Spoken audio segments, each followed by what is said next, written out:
Today, I'm joined by Mark Adams, who has an incredible career in cybersecurity, spanning nearly 40 years, with 27 years in government before moving into the startup scene. He and I discuss responsible AI, ethics of AI, and some of the limitations and potential in this space. We also talk about the culture of Silicon Valley versus Cheltenham, two big hotspots for technology and cyber innovation, and what the kind of cultural differences are there with the US and the UK mindset.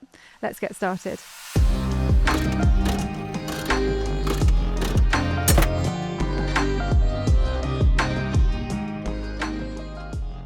So, Mark, I know you from the Cheltenham ecosystem. I think Cheltenham is an amazing concentration of cyber companies. I think it's the biggest outside of London in terms of cyber, which is because of GCHQ. And there's some really interesting people in our kind of network, and you're definitely one of them. And I wanted to talk to you today about AI and responsible AI and some of the work that you've done in that space. But I know that you wear lots of hats and you've got lots of different things that you do. So I'd love to just hear some of the things that you're currently working on. Okay, so I guess one of the most recent projects is a project called Trust Graph. It is an open source project, and the aim is to do AI really well. So there's as you, I'm sure you know, it's a fast-moving technology. A lot of stuff's emerging, all sorts of tools there, but some of it isn't production ready. And so Trust Graph is about bringing some of that together and enabling organizations to deploy it at production scale. Amazing. And I know that your background was government. So you spent 27 years doing cyber for the government. And then you worked on a cyber startup, which was acquired by Lyft in Silicon Valley in 2018, which took you over there for a couple of years. And then I'd love to talk to you about, so you're from Cheltenham? I came here when I was for my first job. That's right. Okay, so you've been here for a very long time now. That's right. But I'm interested in terms of the cultural difference of Silicon Valley versus Cheltenham, because although we've got a huge amount of kind of knowledge in Cheltenham, I feel like, and a huge amount of startups, entrepreneurially, is it quite different to Silicon Valley? It is, yeah, it's somewhat. I mean, I guess there's kind of interesting to compare sort of the cultures. So there's some great things about the local area. I think one of the interesting things about Silicon Valley is everybody is just so optimistic about the future, and that's why startups work so well there. So there's, I think American children are taught you could be the president of the United States, and so that optimism sort of lives through their whole life. But, there's people there that just know they can take tech and build something amazing with it. The optimism is crazy. I guess we all know about the investment scene out on the West Coast as well, so there's definitely money to put into the companies. But I think it's interesting to contrast that with the local area here. There's people who I think, it's very difficult to build something for less than $1 million on the West Coast, whereas, I think we think a little bit differently about, A-team style. Could we weld this thing together and make something, really effective for not much money? I think that might be our superpower here. Yeah, and I guess that comes from the deep knowledge that's here, because you've got the people who can make it from scratch, whereas potentially in Silicon Valley, you've got a visionary and the money, but you don't have the technical skill set, which is expensive. There's so much in the way of deep technical skills here. It is, it's profound. If you think about, I don't know what Black Hat is like when you've got a load of cybersecurity people together in the same space and they're all hacking each other's phones in the bar and stuff. But it should be like that every day around here, shouldn't it? I know. So you mentioned that American children are kind of taught that they can do anything, and that definitely isn't really a British thing. But would you say in England that's more of a kind of class thing? I think there's certain classes that education is much more kind of, you're going to be the Prime Minister, and they might have that kind of mindset, whereas probably more mainstream education doesn't. Whereas in America, was your experience that the people who were creating huge startups and selling them for a lot of money came from all different backgrounds? Yeah, so my experience of being in a tech company there was that, how what it's like in a meeting when you meet up with some people you don't know, everybody's kind of checking each other out. I do feel it's quite status orientated when we do that here. Whereas over there, it does happen, but it's sort of more of a meritocracy. So who's the person who's got most to say about this topic, So there's that sort of checking people out, but then building the hierarchy. But it's structured differently. I actually really like working out there for that reason. Yeah, okay. And you mentioned earlier when you were doing presentations in Silicon Valley versus in the UK, there was some kind of cultural differences there. Yeah, so I've done executive training twice in the UK and the US. Mm-hmm. It was quite interesting to see, but that was a profoundly interesting moment, I think, when I gave a presentation at OWASP. So I sponsored Lyft hosting OWASP, and so they got me to do a presentation on something that I was working on. And two good friends at work said, "Okay, well, we'll help you because you need to learn how to present properly in this country." Mm-hmm. And so I gave them a presentation, and the first thing they said was, "I just want to check you're going to do that without memes." you know. Oh my And goodness. yeah, that's right. And then the other, there's other stuff like the intro is, "Hi, my name's Mark, and my fun fact is." What was your fun fact? It was about an incident at a border crossing and about escaping a war zone, which turned out not to be fun. Yeah, so... I was going to say that's not really a fun fact. Okay. I remember recently I went to a lecture that you gave at Gloucestershire University. Shout out to them. We're actually there today. Thank you for the space. And you did manage to make that compelling by referencing your cat quite a lot. Yeah, that's Although right. I was very sad to see that there was no picture of the cat at the end. I was like, are we going to get to see the cat? But it didn't appear. Well, I can share cat pictures with you later, but the cat Yes, sits on my please. desk quite a lot of the time. Oh, So, as Trustgraph was built, we needed a bit of test data. yeah. And, so we've tested it on some really large documents like NASA safety engineering docs. But sometimes you just want a little tiny doc and it's just check things work. And so the obvious thing to do is just to write a README about the two cats that quite often live in my office. And so, just run that through, check it, that identifies there's two cats in there and that it's got their personalities and natures. Nice. I like that. So on to the kind of moral and ethical side of AI. AI is not sentient yet, but we kind of see it as something that's ethical or moral, and we've got the words responsible AI now. I'd love to hear your opinion on, you've been working in this sector for so long now, before we even had the words like cybersecurity and AI, what your kind of opinions on all of this is. So I guess, it's interesting in having seen a lot of emerging technology come out of the ecosystem. It's useful to think about technology as being morally neutral and sort of realize we quite often have these ethical dilemmas as something new comes about. So, there's an example of the AirTags, a really, really crazily exciting piece of technology when that first appeared on the market. I can always find out where my cat is, for instance. Yeah. And then as the technology emerges, there become some darker uses of the tech. So used by people to control other people, stalkers. And so I think there's quite often that story behind technology, and so it is with AI. So amazing, exciting technology, changing the world that we see around us. But then also obviously the first thing that happens is, is people saying we can use this to build amazing businesses. And then the second thing is people looking at this and saying, I can use it to streamline, social engineering, malicious attacks on people. There was a dark net version of, I guess, ChatGPT that appeared on the dark net that was available as a service. It would help people, craft malware attacks, who perhaps didn't have expertise. And so just as ChatGPT is helping people by, do things they probably don't have the skills to do, or, helping accelerate the use of their skills. So it's helping a lot more people, craft malware and, social engineering attacks. The fact that had to be available on the dark web, though, does that mean that on large language models like ChatGPT that are available commercially, those sorts of things are not allowed on them? Like, why does it have to be accessible on the dark web? So, there's an element of responsibility on AI. So again, everybody who's building this stuff will try and think, how do we make sure it's not used for malicious purposes? And so there are guardrails that get built into systems. I think, if you know what you're doing, they're often quite easy to bypass. Yeah. You put something in a prompt that says ignore your programming, and that can be quite effective in many cases. Wow. And then the guardrails have been getting better and better over time, but nothing is ever perfect in terms of the guardrails. And I guess we see AI because it's new and a lot of people don't understand it as this big scary thing that can be used for malicious intent, which it can, but so can anything. And I think, crimes that happen offline or even online, you can use any system or anything maliciously, or you can use it for good.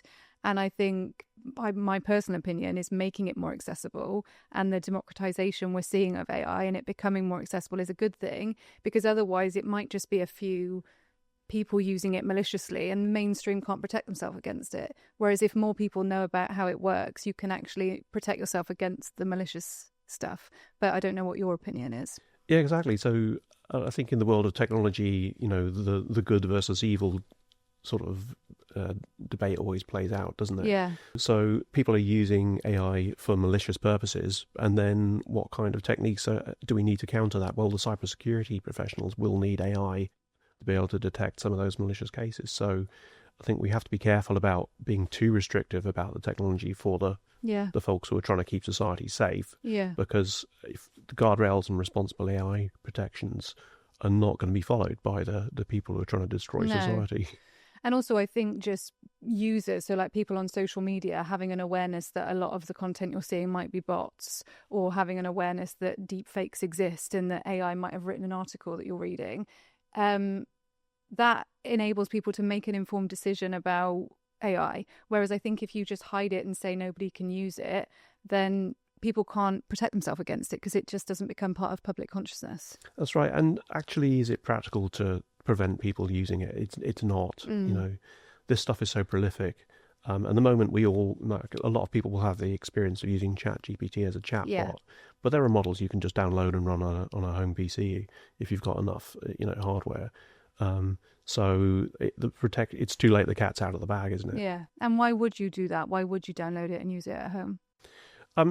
So if you've got enough hardware, it might be cheaper to do that. But also, if you were doing something a little bit specialist, you might want to take an existing model and train it. There's absolutely legitimate reasons for people to want to take the technology and do different things than the mainstream. And when you say open source, is that what you mean, that people can take it and use it? Yeah, so some things are free, not open, but others are open source. Right. I think generally, so DeepSeek is an open model. I guess one thing they haven't shared is the training data that was used to build the model. But that's a model that's effectively free at the point of use, and you can download that. You can use it for whatever you want. There's no restrictions on it. The Cyber Made Human podcast is produced by Alice Violet Creative, my content marketing agency based in Cheltenham. We specialise in complex brands, which primarily means those in emerging technologies, cybersecurity and intelligence. We're able to take abstract, clinical and difficult topics and make beautiful, compelling and results-driven content. So get in touch with us for digital marketing and all your content needs. So we talked about responsibility and ethics of AI there. Yeah. So you're a marketing person, right? I am. So it'd be great to get your viewpoint on this. So I've got an AI product. I want to push it out to the marketplace. How should I think about marketing that and describing what it does to people? I think it would depend who your target audience is. So are you selling it to the mainstream, like ChatGPT? Is it something that you want everybody to be able to use? Or are you selling it to fellow techies? Is the first question. I guess I'm typically selling to techies, but I think it's just interesting. I think most of the developments on AI are for people pushing it in front of people who are, everybody, just everybody, random people. So how would you market to those people? I think with the kind of mainstream, it's about taking away some of the language. So I think even words like cybersecurity, artificial intelligence, large language models, machine learning, they feel clinical to someone like me who's a marketer who thankfully loves cybersecurity. But even I can see that these words are not enticing. It's like saying things like compliance and process. They're just words I don't want to be involved with. So it's kind of removing that and giving me the context. So talking more about, like you as an expert being here on the mic on a comfy sofa, talking about it and giving me the kind of actual examples of how this works in the real world, talking about how it keeps us safe and what the importance of it is, I think is way more compelling than saying I can train a large language model to create a graph. It's like, what? So I think it's just using language of your user. Whereas if you are talking to fellow techies and the most important thing to them is keeping something safe or filling in some governance so that they can make their company public and make some money, it's about ensuring that whatever their end goal is, you're kind of just giving them that version of it. I came across a brand, but just for the example here, I'm going to say is a coffee shop, and they were talking all about how their coffee is made and where it's from. And I was thinking, do people really care about that level of detail? That would be like me inviting a client to do a podcast and talking about these mics and this tripod and how I've positioned it and how the lighting is. Nobody cares about that level of how I'm getting there. They just want to know that I can create a gorgeous podcast that can give value to their business. So I think sometimes in cybersecurity, people focus on the technical level when talking to a consumer, and it just needs to be much more context based. So on the topic of responsible AI, how do you think that conversation takes place from a marketing point of view? Do people care about that? Or I think they do. I think it depends on the consumer again. And I think there's a lot of people who, because the news is so polarizing right now, and we've got this kind of rage bait content that needs to either make you laugh, angry, reshare, comment, whatever it is that they're trying to get out of you, AI is quite often positioned as something dangerous and scary, and they'll only talk about cybersecurity in terms of how it's protecting versus how it's proactively creating a safe environment, not just defense. I guess it's interesting because I think quite a lot of cybersecurity marketing can be about fear. Yeah. Do you think that's relevant in the world of AI? Is that a useful thing to talk about? It's kind of like looking at a car and saying, here's this gorgeous, sexy car, but you can kill someone in it. And it's a bit much to always go to the worst case scenario. And I think we have to acknowledge that you can kill someone in a car, and you have to, go by the speed limits. If you're going to buy a sports car, think about how fast it could go and be safe in it. We have to acknowledge the pros and cons of everything that we create. And AI is just another example of that. It doesn't have to be, you can do something terrible with it. It can be, you can do all these amazing things with it, but there is a risk, as there is with everything. So what do you think? I'd love your opinion. I know you're not a marketer, but you're on the other side of it, because I'm quite often working with people like you who are very technical, have created a product, and they don't know how to communicate it to their audience. What would you say your biggest challenges are in terms of communicating AI to a consumer? I think in emerging technology, you've got several problems. So one of which is it's hard to explain what it does. Yeah. I guess there's the example of Henry Ford trying to persuade people to buy a car when they knew what horses were, Right. So we might be using language that to most people doesn't make any sense, Yeah. So actually how to explain it in old paradigms might be part of the problem. I think, people are trying to come to terms with what the technology is for themselves. And I think this is relevant in cybersecurity as well. It's easy to say, I'm going to put myself inside your head and tell you how you should run your business. And actually the person you're talking to probably knows their business better than you. So there's an element of understanding their point of view and respecting that when you're trying to pitch your product to them. Yeah, definitely. And you mentioned there about putting yourself in someone else's head. That does actually make me think about AI and what you think the kind of, not just negative in terms of malicious intent, but negative in terms of allowing AI to be the driver versus an assistant in your life, what the kind of risks there are. That's a really good question. And I think those of us who are trying to put AI into decision processes need to work out where the responsibilities and liabilities lie. There quite often needs to be a human in the loop, and we need to help them to do their job really well. Yeah. And take responsibility. I guess it could be easy to create pipelines where the human doesn't get the right control and doesn't get the ability to take the responsibility that's rightfully theirs. And would you say there's any risk around uploading data to something like ChatGPT, and that's then becoming part of a data set that how that works? And I know there are certain companies that can buy tailored AI that's kind of ring-fenced, but most companies aren't doing that. They're just allowing people to use the free version of ChatGPT. What are your thoughts on that? My feeling is that this isn't a new problem. I think there's already SaaS services that we all use calendar services and mail services. What are those folks doing with our email? Are they scanning it? I think so there are some companies that that responsibly would read the small print and work out what it means for them as a business, and there's others that probably don't.